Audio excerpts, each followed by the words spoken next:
Kazuo Umezu, a name synonymous with the founding of horror manga, has left a gigantic mark on the world of Japanese comics with his unsettling narratives and distinctive art style.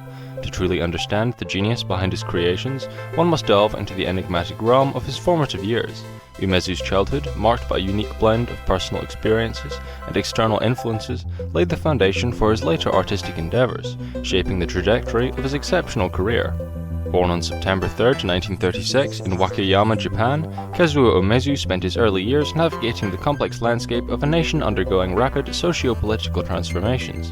Umezu's childhood was framed by the stark backdrop of post-war Japan, where the aftermath of World War II had a profound impact on the nation's cultural and artistic expression. The harsh realities of the era, including economic hardship and societal upheavals, played a crucial role in shaping Umezu's worldview and creative sensibilities.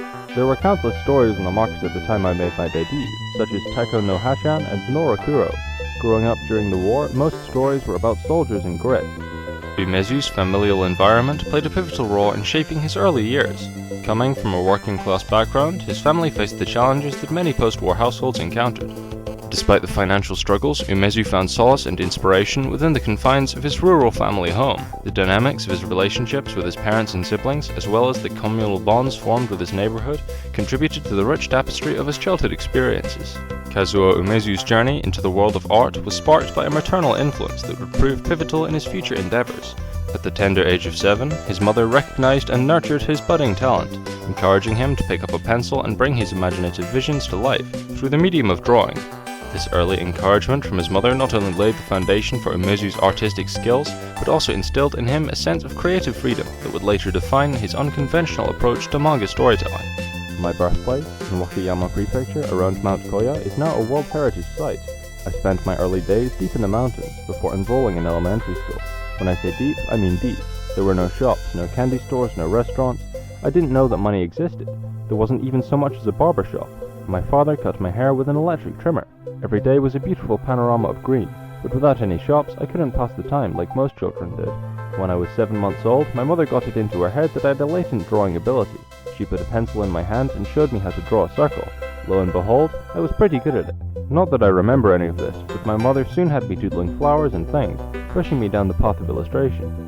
Umezu's father played a distinctive role in shaping his nocturnal experiences, weaving a tapestry of local legends and ghastly tales as bedtime stories. The nightly ritual of listening to his father recount local folklore, particularly tales of ghosts and snake women, injected a sense of supernatural into Umezu's imaginative world. These eerie narratives became the wellspring of inspiration for his later works, where the spectral and otherworldly would take center stage, haunting the pages of his horror manga with an unsettling resonance.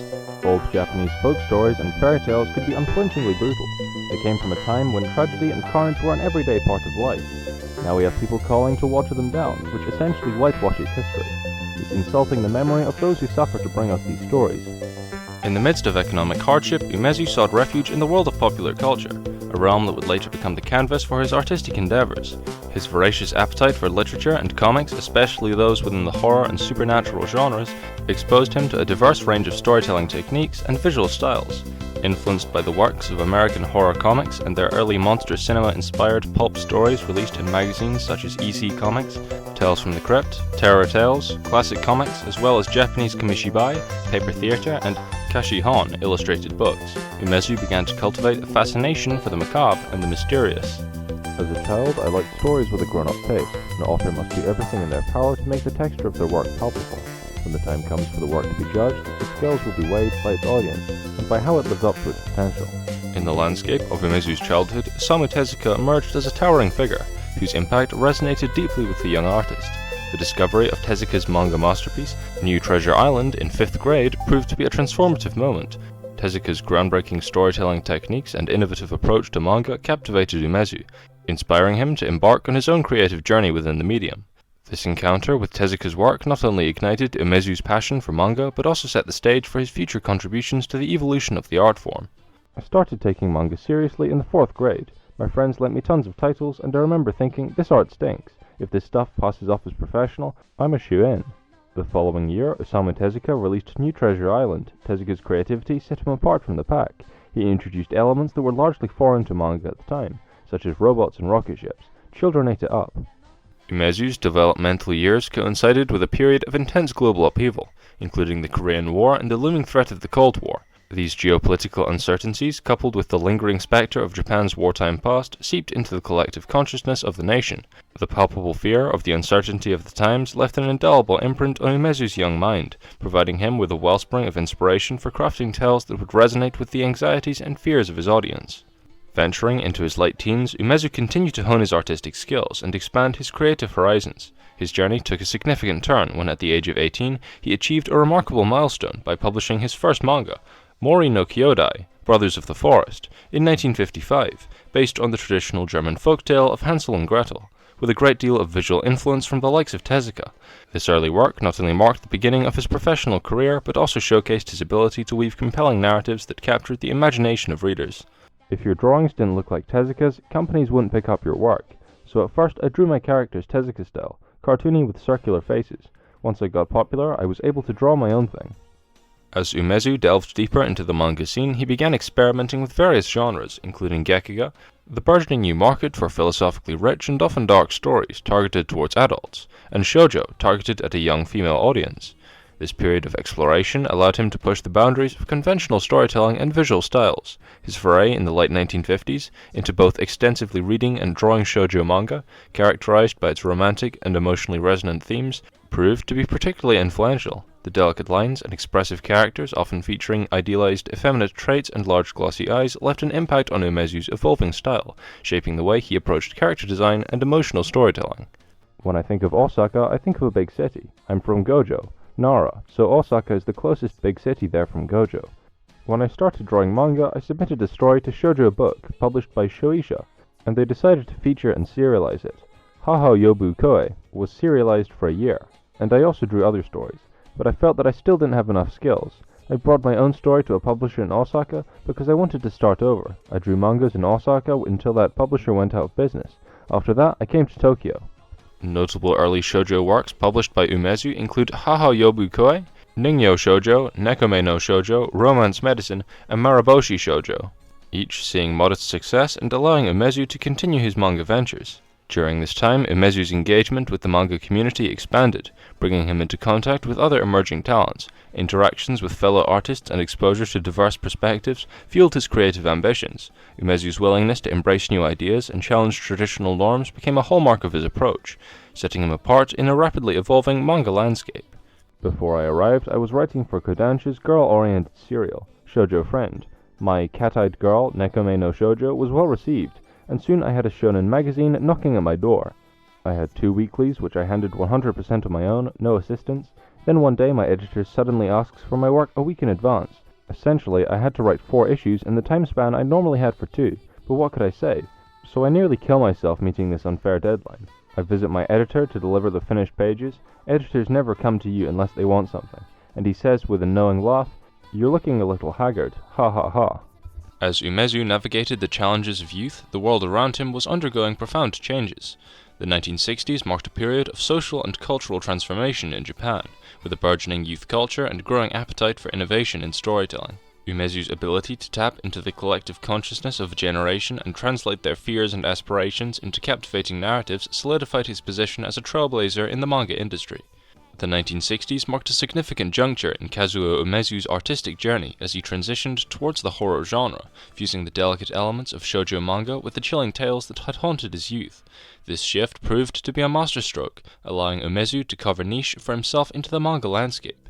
His early experimentation with shoujo manga, characterized by its romantic and emotionally resonant themes, provided a foundation for the unique blend of horror and emotion that would come to define his later works. That darkness is part of me. Living in a world without streetlights allows you to understand the true meaning of utter darkness. White indicates a lack of matter, while black shows an abundance. It makes you think that something is lurking just beyond, hidden in the blackness. We all know that there aren't any monsters or snake women lurking in the shadows, but the darkness creates the possibility that they might be. One of the seminal moments in Umezu's horror manga career came with the creation of the Snake Girl trilogy, comprising Scared of Mama, The Spotted Girl, and Reptilia. The trilogy marked a watershed moment in Japanese horror manga. Umezu's storytelling prowess reached new heights as he wove intricate narratives, each installment building upon the terror of the previous one. In Scared of Mama, readers were introduced to a world where maternal instincts took on a horrific and grotesque form. The story unfolded with a philosophical intensity, exploring the innate fears associated with childhood and familial bonds. Umezu's ability to tap into universal fears and anxieties made the narrative both relatable and disturbing, a hallmark of his storytelling. Serials were more flexible. If they made me take something out, I could put it back in when the graphic novel released. Like in the transformation sequence in I'm Scared of Mama, they asked me to white out some of the scales on the mother's back as she transforms into a snake, making it an easy fix later. The Spotted Girl delved further into the macabre, introducing a mysterious girl marked by a supernatural affliction. Umezu skillfully blended elements of folklore and horror, creating a narrative that resonated with the cultural consciousness of the time. The Spotted Girl became an emblem of societal fears, reflecting the unease prevalent in 1960s Japan. Reptilia, the concluding chapter of the trilogy, brought the narrative full circle, tying together the threads of horror, emotion, and societal commentary. The Snake Girl trilogy catapulted Umezu into the limelight, earning him widespread acclaim and establishing his reputation as a maestro of horror manga.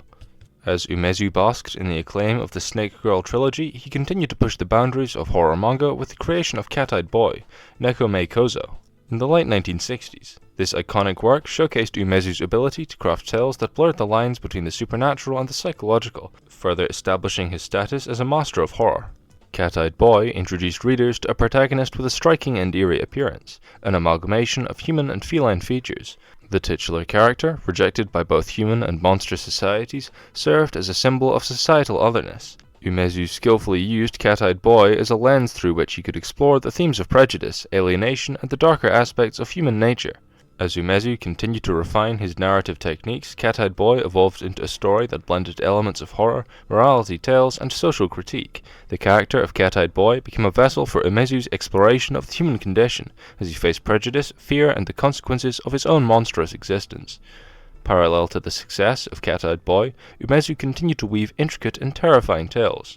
And one such notable creation during this period was Orochi, published in 1969. Orochi further showcased Umezu's ability to craft narratives that transcended conventional horror tropes. The story revolves around a mysterious, malevolent woman that emerges with odd powers and a keen interest in understanding human nature.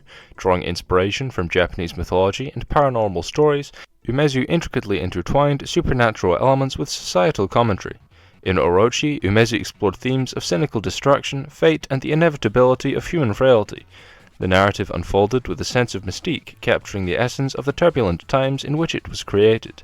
The tale of Orochi resonated not only as a chilling supernatural story, but also as a reflection of the urge for avant-garde storytelling, prevalent in Japan during the late 1960s. At my busiest, I was doing 3 monthlies and 3 weeklies simultaneously.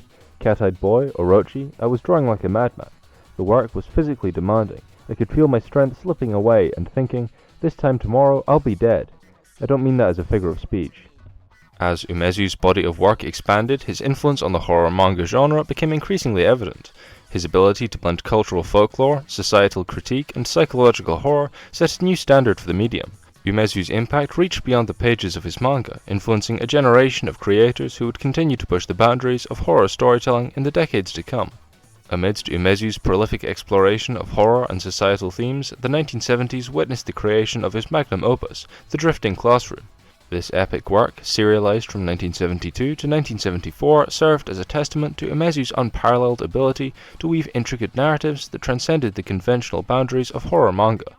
The Drifting Classroom begins innocently enough, with a typical school day at Yamato Elementary School. However, in a sudden and inexplicable turn of events, the entire school, along with its students and faculty, is transported to a desolate wasteland. Cut off from the familiar comforts of civilization, the characters in the story find themselves in a nightmarish landscape, grappling with the harsh realities of survival. What distinguishes The Drifting Classroom is its masterful blend of horror, suspense, and psychological drama. Umezu skillfully explores the human condition under extreme duress, delving into the depths of fear, paranoia, and the unraveling of societal norms. The barren, apocalyptic setting becomes a metaphor for the chaos that ensues within the microcosm of the school community. The characters in The Drifting Classroom are thrust into a battle for survival against both the hostile environment and the psychological challenges of isolation. Umezu, with his characteristic storytelling prowess, introduces elements of supernatural horror, including mysterious creatures and unexplainable phenomenon, heightening the tension within the narrative. The characters are transported to a radically different world. The children lack the same brain-hardening background knowledge that makes the adults go insane. This isn't right, this can't be. Locked inside the mental confines they've made for themselves, the teachers give up before they even start. The protagonist, Sho Takamatsu, takes center stage as he confronts the unimaginable horrors that unfold within the drifting classroom. Umezu's portrayal of Sho's emotional journey from the initial shock of the inexplicable event to the gradual descent into madness showcases the depth of his character development and storytelling finesse. Furthermore, the drifting classroom serves as a commentary on the fragility of societal structures and the veneer of civility that can quickly erode in the face of adversity. Umezu's exploration of themes such as leadership, group dynamics, and the primal instincts that emerge in times of crisis adds layers to the complexity of the narrative. The drifting classroom remains a landmark achievement, not only in Umezu's career, but also in the broader realm of horror manga. Its impact reverberates through the decades, influencing subsequent generations of creators who continue to draw inspiration from its narrative depth, psychological complexity, and unrelenting suspense. The Drifting Classroom. I consider it my finest work. The message is clear and the drama is top-notch. Go and reconnect with your inner child. As the title suggests, the Drifting Classroom is just that, a place to study. The children apply math, music, PE, science, and politics outside the confines of school as they experience a new, harsh reality. While the Drifting Classroom solidified Kazuo Umezu's start as a master of horror manga, the following years saw him venturing into new territories, showcasing his versatility and creative breadth. Two notable works that emerged during this period are Makoto-chan and My Name is Shingo, demonstrating Umezu's ability to seamlessly transition between genres. Makoto-chan, serialized from 1976 to 1984, marked a departure from the horror genre for Umezu. This comedic manga revolves around the misadventures of a young boy named Makoto. Known for his precious wit and mischievous antics, the series provided Umezu with a platform to explore humor and satire, showcasing his aptness at creating light-hearted narratives that resonated with a broader audience. Despite the stark contrast to his earlier works, Makoto-chan retained Umezu's signature art style, characterized by expressive characters and dynamic compositions. The success of the series highlighted Umezu's ability to transcend genre boundaries, proving that his storytelling prowess extended beyond the realms of horror. In tandem with Makoto-chan, Umezu introduced My Name is Shingo in 1982, further showcasing his narrative versatility. This manga delves into the concept of artificial intelligence and robotics, exploring the ethical implications of creating sentient beings. The story follows the life of Shingo, an android created to serve humans, as he grapples with the questions of identity, existence, and the essence of humanity. My Name is Shingo allowed Umezu to engage with philosophical and ethical themes, marking a departure from the supernatural horror that had defined much of his earlier career. The manga delves into the complexities of human-robot relationships, raising thought-provoking questions about the nature of consciousness and the responsibilities that come with creating intelligent entities. As Umezu traversed the later years of his illustrious career, his creative output continued to reflect a dynamic fusion of horror, humor, and speculative fiction. The 1990s and 2000s saw him delving into various projects, including collaborations, short stories, and explorations of different genres. His enduring creativity and willingness to experiment showcased a resilience that redefined his artistic ethos. Notable among his later works is 14, a horror manga serialized from 1990 to 1991. In this series, Umezu once again demonstrated his ability to evoke fear and suspense, proving that his mastery of the horror genre persisted through the years. 14 explored themes of apocalypse, supernatural occurrences, and the impact of unseen forces on the fabric of reality. In addition to his contributions to manga, Umezu's influence extended to other forms of media. Several of his works were adapted into live-action films, television dramas, and animated series. These adaptations not only brought his stories to a broader audience, but also solidified his position as a cultural icon, whose narratives transcended the boundaries of the printed page. Fear is created when certain conditions are met. One of these is physical appearances. The more bizarre and ugly the imagery, the greater the fear. It's simple to make a picture scary, but to make an action scary is a different matter. That's where the brutality comes in. God's Left Hand, Devil's Right Hand is a psychological horror that unfolds with unsettling precision. Published from 1986 to 1988, it's a seminal work in Umezu's repertoire. The story follows the eerie events surrounding the Enoki family, whose lives take a dark turn after a series of mysterious and supernatural encounters. The narrative is punctuated by gruesome scenes and Umezu's signature grotesque artwork, creating a palpable sense of dread. The title itself alludes to the dualities present in the narrative, exploring themes of good and evil and right and wrong. Umezu's meticulous attention to detail and his ability to blend the supernatural with human psychology make this work a standout in the horror genre. God's Left Hand, Devil's Right Hand is a testament to Umezu's storytelling prowess, leaving readers gripped with a sense of unease and fascination. Kazuo Umezu's influence is evident in the works of subsequent generations of manga artists who cite Umezu as a source of inspiration. The elements of horror he introduced, characterized by a blend of supernatural terror and introspective storytelling, continue to shape the landscape of Japanese horror manga, with prolific artists like Junji Ito citing him as the main inspiration. In recognition of his outstanding contributions to the world of manga, Umezu has received numerous awards and accolades. His name is etched into the annals of manga history, standing alongside other luminaries who have left an indelible mark on the medium. Umezu's legacy is not only a testament to his artistic prowess, but also a reflection of his ability to tap into the collective fears and aspirations of his audience. Umezu's impact goes beyond the boundaries of Japan. His works have been translated into multiple languages, introducing international audiences to the rich tapestry of his storytelling. The universality of his themes, combined with the timeless nature of his narratives, ensures that Umezu's legacy continues to resonate globally. I learned many things from Tezuka as a child, but this was the most important. He didn't pull any punches for children or dumb down his work. He dealt with complicated themes and let the readers work it out on their own. This always impressed me, even after I moved away from Tezuka drawing style. His uncompromising attitude stuck with me. I believe America views manga as something that parents monitor and purchase for their children. Here in Japan, all children read manga and continue to as they become adults. This blurs the line between titles for children and titles for adults. The earth is filled with children, and not every one of them will read the work, but the work is unique, and if you don't seize that moment and say what you need to say, be it brutal or filthy or what have you, the work suffers for it. You only get one chance to do it right. If a child is upset by a work, they grow up, they get over it. But the compromised work will stay imperfect forever, never reclaiming what was taken from it. In conclusion, the life and achievements of Kazuo Umezu, from a captivating narrative that mirrors the twists and turns of the unsettling tales he wove through his career, from the post-war hardships of his childhood to the heights of his influence on the manga industry, Umezu's journey is a testament to the transformative power of storytelling. As fans continue to delve into the haunting worlds he created, Umezu remains a literary giant whose legacy continues to cast a long and chilling shadow over the realm of horror manga.